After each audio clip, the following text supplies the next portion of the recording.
Isn't it frustrating to see that in white-dominant societies, being black has come to be a synonym for crime, low intelligence, laziness, and chaos?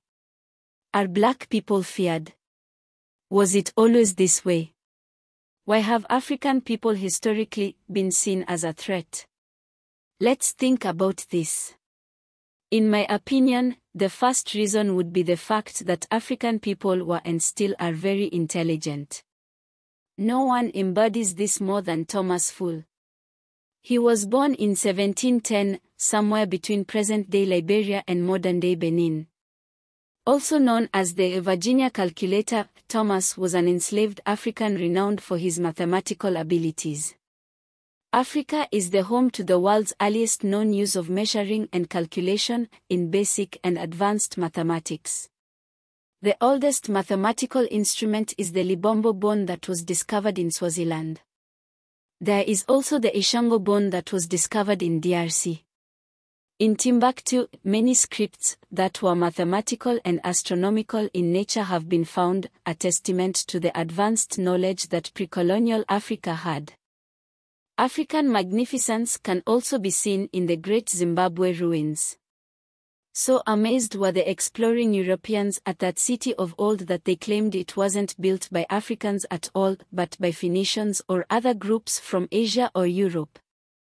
That was not true because in fact, Great Zimbabwe had been built by the ancestors of the Shona people.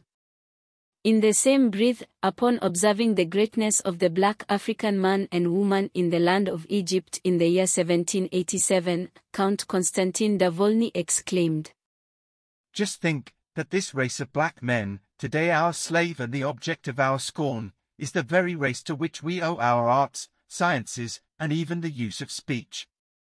Secondly, Africans have been seen as a threat because our enemies knew that we were the original people. According to the ancient Greek historian Diodorus Siculus, the Ethiopians were the first to be taught to honor the gods and to hold sacrifices and processions and festivals and other rites by which men honor the deities. He also claimed that the Ethiopians were the original humans and that they did not come into their land as immigrants from abroad but were natives of it and sprung from the soil. People in ancient times and even some of the earliest observers concluded that humanity's oldest civilizations and people were Africans. The fact that Africans are the oldest people on the planet, having created some of the oldest civilizations on Earth, is something that must have made them appear to be a threat to their enemies. The third reason why Africans were seen as a threat is because of their strong genes. African people who were enslaved were undoubtedly stronger than their white masters. White women were warned against sleeping with black men. The white masters knew about the natural law of the survival of the fittest, and they knew that the African man was the fittest of all. If you have heard of the one-drop rule, it stated that if anyone had one drop of African blood, then they have corrupted the non-African blood and therefore should be considered black or Negro. People of African ancestry have generally shown stronger immune responses than other races, and this was seen when Europeans would introduce diseases that would quickly decimate some peoples and not to do the same to Africans.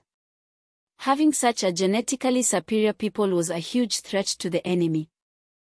The fourth striking reason why Africa was considered a threat was due to the fact that the continent is naturally filled with riches. Natural resources like oil, gas, gold, silver, diamond, and other precious metals have been a part of Africa for centuries, and the continent is still overflowing with them.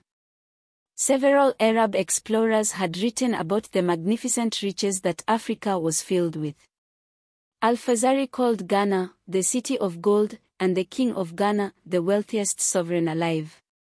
Ibn Battuta, a Moroccan explorer, visited the Kingdom of Mali and wrote about the wealth and power of the kingdom. He visited the Swahili coast, places like Kilwa, and declared that the city was one of the finest and most beautifully built towns. Ibn Battuta visited Mogadishu as well in 1332, and described the city as an exceedingly large city that had many rich merchants, noted for its high-quality fabric that was exported to other countries, including Egypt. The enemies of Africa saw the great riches that the people of the continent possessed and were determined to take it. Despite their claims that they came to civilize our continent, on closer inspection, it becomes clear that their one aim was to exploit and dominate it for their own benefit. The enemies of Africa did not civilize the continent, rather they interrupted the upward trajectory that the continent was on. In fact, there is still, to this day, a neo-colonial stranglehold in the continent from the former colonial countries, as those countries continue to exploit our riches. Did you know these threats, our intelligence, our physical strength, genetic superiority, and riches, make non-blacks hostile to black Africans? What will it take for the African peoples to finally take their rightful place in this world? Could it be that we need to tap into our strong spiritual heritage for us to finally be free, because this is yet another thing that our enemies totally feared and ended up demonizing?